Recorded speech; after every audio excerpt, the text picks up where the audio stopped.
Welcome back to another episode of Expertly Unqualified. We're doing something a little different this week. I'm doing a little mini solo episode for the beginning of spring. Everybody's on spring break. We at Expertly Unqualified are taking a slight spring break, but I didn't want to leave you just hanging. So, of course, you need all the important facts and it's going to be rapid fire. So let's just dive in. I know it's not the same without Holly here, but don't you worry. Next week we'll be back better than ever. We're just enjoying our spring break because it's officially spring now. You may not have known it from the weather, but it's officially spring now. It feels wrong doing WHAT news without Holly, but we're gonna we're gonna do it anyway because I feel like there's a lot of stuff you need to know. There's a lot of things happening, and you need the good news, You need the most important news of the week. To start things off strong with our WHAT news of the week, the weekly stats you didn't need to know, but now you know. Since Easter is almost upon us, which is a little mind-boggling at this moment. It's next week, next weekend. So PSA if you didn't know that, April 5th, Easter. And with that comes the world's best candy and also an excuse to eat as much candy. I feel like I almost eat as much candy at Easter as I do at Halloween. So it's kind of like that vibe for me. But the thing that gets me are jelly beans, specifically the Starburst jelly beans. And last week I definitely mentioned these, but I just couldn't help myself. So my weekly stat that you didn't need to know, but now you know, is the number of jelly beans I consumed this week. It's an ungodly number. I didn't eat like whole packages of them, but I just felt like I ate like 2,417 of them this past week. But I've been training for a half marathon, so I feel like it's worth it. If you ever have to do a long run and you're just trying to get through it, I highly recommend jelly beans. They're very easy to eat. And then if you want to distract yourself while you're running, you can eat them kind of like if you had sunflower seeds. You probably only had sunflower seeds if you played softball or baseball, outdoor sport. So if you know, this may be a niche reference, but when you eat sunflower seeds, you probably put a couple in your mouth at a time. And for me, it's too much chewing to try and chew all the seeds at once. So I put the seeds on one side of my mouth and push a seed over to the other side of my mouth, crack it open, eat it one by one, spit out the seeds. I did the same thing with jelly beans while running, and it actually worked. So if you're trying to get into running, just grab a big bag of jelly beans. And if you need to distract yourself, put like 6 jelly beans in your mouth and then casually pass one jelly bean over to the other side and then try and guess the flavor. You'll get 100%. You'll get an A plus on this exam because there's a 100% chance that you can tell, oh, that's a lemon jelly bean. I'm good to go. So if you want to feel good while not feeling good, no, I'm kidding. If you want to feel good while you're running or doing something strenuous, heck, you could even do housework and give yourself some jelly beans as a little pick me up. Highly recommend Starburst jelly beans. Go get them before they run out. It may be worth it just to get the Costco size jelly beans because I didn't, and I probably picked up as much as in one of those Costco containers, which is for the headlines of the week. Busy week this past week. I'm kidding. Headlines of the week. I felt like a little chef in the kitchen. And I feel like if you're ever in a slump and you don't know what to make for dinner, or you've just been go, go, go, you're trying not to eat out, you're trying to eat healthier, you're trying to meal prep, you're trying to do all the things, all right? We do way too many things as people. So when you get to feel like a little chef, like you got Remy, the rat, from Ratatouille, like you got Remy pulling on your hair to help you get your chefing on point. It's a great feeling. So last night I made chicken piccata. It sounds so strenuous, so many steps. It's so easy to make, and I'm going to tell you how to make it. So here's your expertly unqualified guide to making chicken piccata. First things first, you're going to need to thaw your chicken breasts. How many times did your parents text you and say, hey, can you get the chicken out with the freezer before I get home from work? And then you go do something and then you hear the garage door and you have to like sprint to the freezer. We're not going to forget to do that. We're going to set a reminder on our phone like an adult and ignore it for 3 hours and then finally go do it. Once you have thawed chicken, you are going to butterfly it, which you feel like a chef already when you have to butterfly something. And then I put it on parchment paper. You can use saran wrap or just like cutting board, whatever. Go find a wooden spoon. Didn't have one. I feel like such an adult now because I went to Target and put this one. Or a mallet, whatever you got, and you're gonna pound the chicken. So if you've had a long, stressful day, month, year, whatever, and make this recipe and you'll feel better. You feel like a chef and you'll feel better about yourself. Then you're gonna take and put it in a spoon. You're gonna whack the shit out of the chicken. Okay, you need these fillets nice and thin to make the best. Then all you're gonna do is flour both sides, season, heat up some oil in the pan, make it nice and crispy, take it out of the pan, put some garlic and butter into that pan again, deglaze it with some lemon juice and chicken stock, and then add the chicken back in. You make some angel hair pasta on the side, which, fun fact, only takes like 4 minutes to cook compared to a whole box of pasta that you're gonna waste 11 minutes trying to cook. So highly recommend doing angel hair pasta. Boom, you got a delicious dinner. You feel like a chef. It's nice and fresh. It's got that little hint of lemon and the capers. That's where they're at. Okay. I didn't know what a caper was. I knew it was kind of salty. It's actually part of a flower. So fun fact. You always learn something new in this new segment. Anywho, moving on to adulting of the week because we gotta make things quick this week. You know, we got places to be, things to do, people to see. Adulting of the week. I ended up making a list of what I needed to get done throughout the week because I don't know about you, I'll tell myself I need to go clean the bathroom. And then like a week goes by and I haven't touched it because it just seems like too big of a task and my brain doesn't want to comprehend all the things. If I just gave myself, it's kind of like when you're doing laundry or anything else. If you just sat down and thought like, okay, this task will actually only take me 15 minutes to do, that's a lot easier to digest than being like, oh my gosh, I have to clean the bathroom. That's probably going to take an hour and a half when your brain likes to play tricks on you. So here's what you're going to do to reset for spring, and I highly recommend it. Make a list of ridiculously small things that you need to do when cleaning the bathroom. Cleaning the bathroom feels like huge. And I know some people may be rolling their eyes and be like, cleaning the bathroom is so easy. Okay, it's not for everybody, so just calm down. You're going to break it into bite-sized chunks. How many people, I know there's people listening who have done this, speaking from experience, how many people have made a to-do list and you write something down on your to-do list that you already have done so you can just mark it off your to-do list? Done. I definitely have done that. So it's just like that, but even simpler. Okay, so cleaning the bathroom. This is a great example. Maybe I'll do more examples in later weeks. But when I hear clean the bathroom, my brain goes into, oh, I can't do this. It's going to take me 14 hours to complete. I'm going to break it down. I'm not going to beatbox break it down for you or break it down dance-wise, maybe a little dancing. Break each step down. So I fortunately and unfortunately have 3 bathrooms that I have to clean. One of them would be super easy to clean. The other one's medium. And then the one with the shower and the glass that never gets cleaned, that's going to be the pain in the butt to clean. So all I did was break down each bathroom. If you only have one bathroom, you're so lucky. When you say clean the bathroom, what does that entail?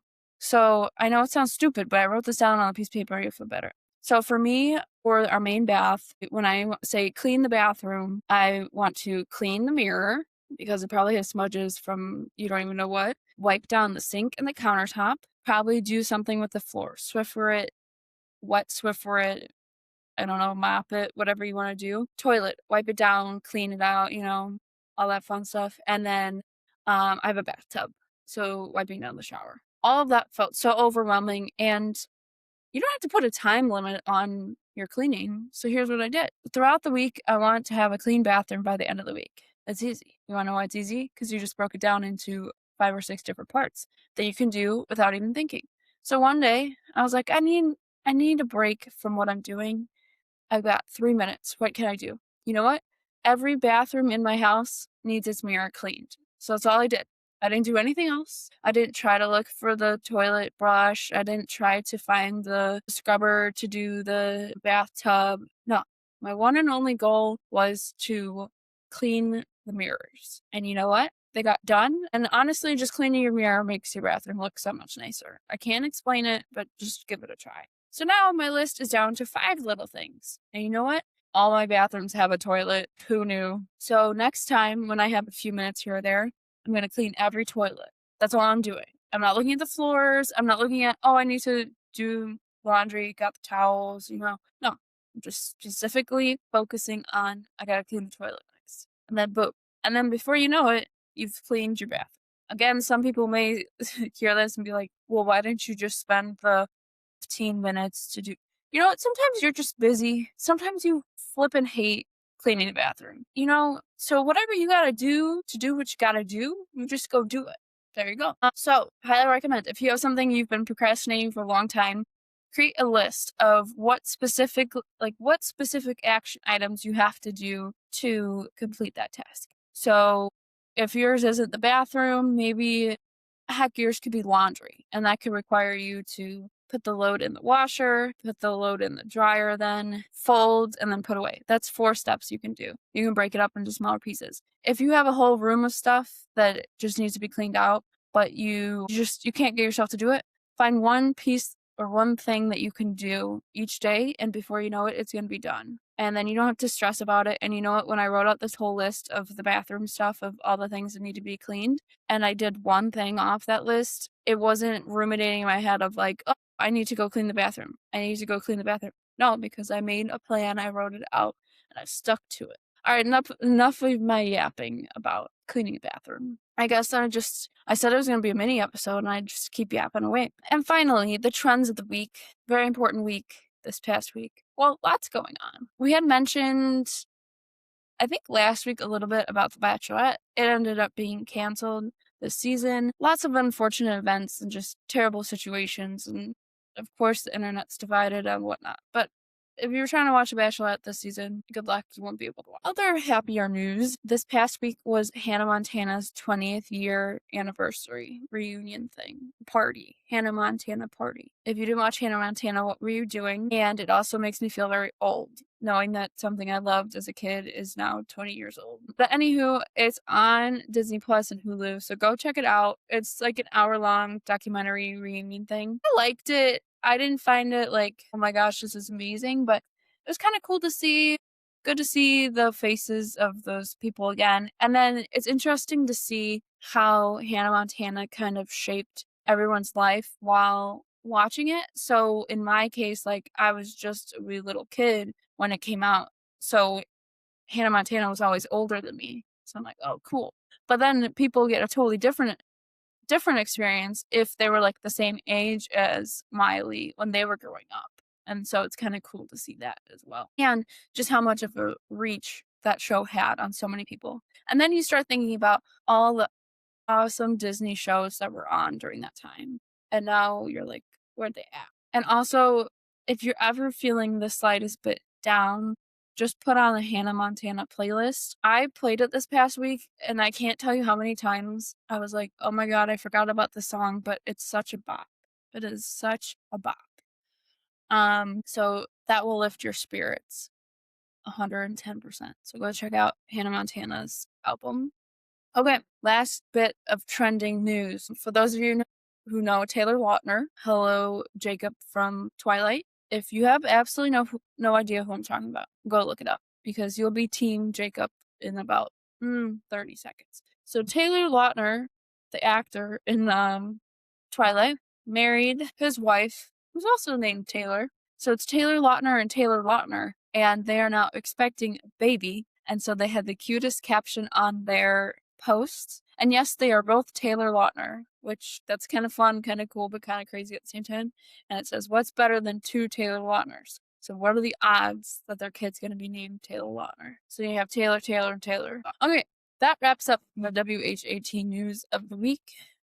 I've been yapping, but maybe we just needed a yap sesh, Okay, finally, I can't leave you hanging on this week without an expertly unqualified rant and advice. I'll be nice. I'll give you guys advice on this mini episode. That would probably be like the length of the episode. Okay, my rant of the week. For certain spices, okay, we're going back to being a chef. For certain spices, first off, why are spices so expensive? Second off, why do they make the world's biggest containers of spices? Okay, and third off, I feel like all the spices start to mix. But anywho, so this past week, I wanted to make like Chipotle burrito bowls at home. And I knew I was out of some seasoning to make my homemade taco seasoning. And I was at the store and I'm like, oh, you know what? I forgot to pick up the seasoning last week. Well, in my head, I'm like, okay, was it cayenne pepper or was it cayenne or do I need chili powder? And I couldn't remember. And I was going off my gut. And my gut was like, you're missing cayenne pepper. Okay, I can do this. So I went and bought cayenne pepper. I got home No, I was out of chili powder, so that wasn't very helpful. So the spices are huge. They're also like $6 a container, which is just absurd. Can they make half sizes anymore? Please. I want to pay $1 to get a half container of, I don't know, I feel like you end up with so many spices you don't even use. And then if you try to split them with family members, you just don't have the correct containers. So what's up with that? I want to know, why are you so expensive? I was trying to feel like a chef very much this entire week, and that was just irking. Okay. Finally, as we do for every episode, we will end with expertly unqualified advice. Man, what advice do I have for you all today? You know what? Here's some important advice. Spring has sprung, and you know what? Life is what you make it. So nobody's perfect, and after a while, you may feel like just an ordinary girl. But we're gonna get this, and we've got the party in us. And so who said that you can't be your own true friend? And you want to get the best of both worlds. So um, life's a climb, and you got to work through things. And this is the life. So hold on tight. And I'm kidding. So my expertly unqualified advice for you today is that it's finally spring, which is wonderful. In the Midwest, you get about all 4 seasons in less than 24 hours. But I want you to come up with one thing that you want to accomplish during the spring. And I always like a nice spring reset. So maybe it's something around the house that you want to look at. You have been wanting to get a bookshelf for your 1 bedroom and you haven't gotten it. You've been wanting to go through all of your coffee mugs and get rid of things that you don't need. You've been wanting to go through your closet to find clothes that you don't wear and don't fit you or are just out of style and donate those. Go do that. Maybe you need to go through your garage and organize your garage. Maybe you need to plan for what you want to do throughout the spring and summer, what your activities are going to be, what hobbies are you going to dive into. So I want you to take time for yourself this weekend and plan one thing that you can look forward to or one thing that's going to take all the stress away from you.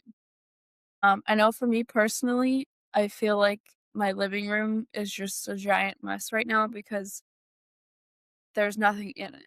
It's just some dumbbells and a yoga mat. And I want to create a comfy, cozy living room that I can just curl up on a giant oversized chair and read a book. And you know what? That's going to take time and planning. So I'm going to spend some time this weekend to plan out what I'm getting, where I'm going to shop, what's the vibe of the whole living room.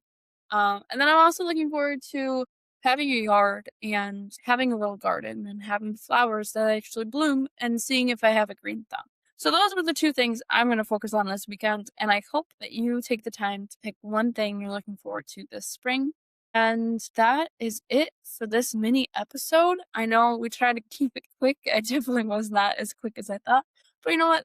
That's okay. And like always, if you are new here, thank you so much for being here. We love putting out an episode every week.